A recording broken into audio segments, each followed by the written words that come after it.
सर्वांना नमस्कार. मी राहुल कर्डिले, जिल्हाधिकारी नांदेड. आपल्याला सगळ्यांना कल्पना आहे की इराण विरुद्ध इस्रायल, अमेरिका आणि आखाती देशांमध्ये जी सध्या युद्धजन्य परिस्थिती निर्माण झालेली आहे, त्या पार्श्वभूमीवर गव्हर्नमेंट ऑफ इंडिया या सगळ्या परिस्थितीकडं लक्ष ठेवून आहे आणि या सगळ्या रिजनल एरियामध्ये पीस प्रस्थापित व्हावा, शांतता प्रस्थापित व्हावी म्हणून आपल्या माननीय पंतप्रधानांनी अपील पण केलेलं आहे. तरी पण सध्याची जी परिस्थिती बघता, ज्या प्रकारे वेगवेगळे अटॅक्स चालू आहेत किंवा 1200पेक्षा जास्त फ्लाईट्स तात्पुरते कॅन्सल केलेल्या आहेत, त्यामुळं भारतामधून विशेषतः आपल्या नांदेडमधून जे काही नागरिक आखाती देशांमध्ये गेलेले आहेत त्या ठिकाणी त्यांच्यामध्ये चिंतेचं वातावरण आहे.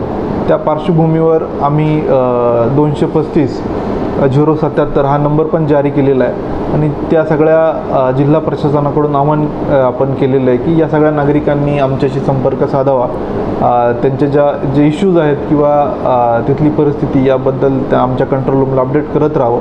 आत्तापर्यंत बहरीन, कतार, शारजा, दुबई इथून आपल्याला 52 नागरिकांचे कॉल झालेले आहेत आणि त्या ठिकाणी सध्या त्यांनी घराबाहेर पडू नये आणि कुठल्याही अनावश्यकरित्या घराबाहेर न पडता आपल्या घरीच थांबण्याचे तिथल्याही लोकल प्रशासनाने सूचना दिलेल्या आहेत. त्या पार्श्वभूमीवर यांच्याशी आम्ही कंटिन्युअस टचमध्ये आहोत.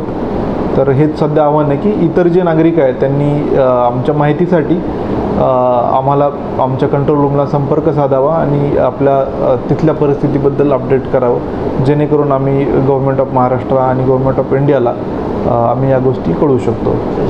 सध्या तरी आम्हाला 52 ज्या नागरिकांनी कम्युनिकेशन आमच्याशी केलेलं आहे, परंतु निश्चितपणे मोठ्या संख्येने नागरिक त्या ठिकाणी काही ट्रॅव्हलला गेलेले आहेत, टुरिझमला गेलेत, काही जॉबला आहेत, तर ती संख्या मोठी आहे. परंतु निश्चित असा आकडा नाही आहे.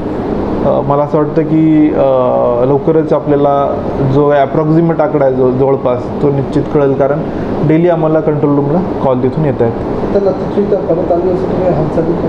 गव्हर्नमेंट ऑफ इंडियाच्या लेवलवरून तसे प्रयत्न चालू आहे रेग्युलर, म्हणजे त्या तिथल्या गव्हर्नमेंटशी पण ते टचमध्ये आहेत आणि निश्चितपणे यात काहीतरी तोडगा निघेल अशी अपेक्षा पण करतो.